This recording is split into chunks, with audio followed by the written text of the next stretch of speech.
If you've ever noticed that you hesitate before asking for help, even for something small, like clarifying a doubt, sharing a problem, or simply saying, "I can't handle this alone," you probably tell yourself it's not a big deal. You'll figure it out.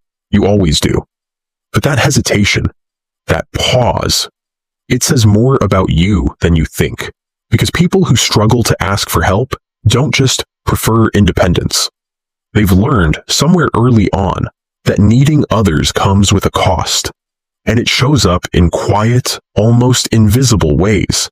You overthink before sending a simple text. You type it out, delete it, rewrite it, and then decide not to send it at all. You carry problems longer than you should, not because you want to, but because asking feels heavier than the problem itself. Sometimes you're the one who's always there for others, always helping, always available. But when it's your turn, you go silent. And on the surface, it looks like strength, like you're capable, self-reliant, in control. But underneath that, there's a different pattern.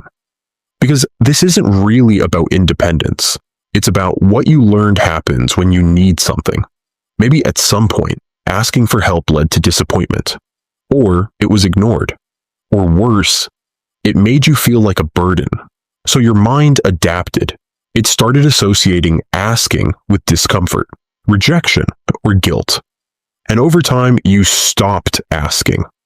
Not consciously, but automatically. That's not weakness, that's protection. And here's where it gets interesting. Most people think this is about confidence, like you just need to open up more or learn to trust people. But the real reason isn't what most people think. It's not about confidence, it's about control. When you don't ask for help, you don't have to rely on anyone. You don't have to wait. You don't have to risk being disappointed. You don't have to feel exposed.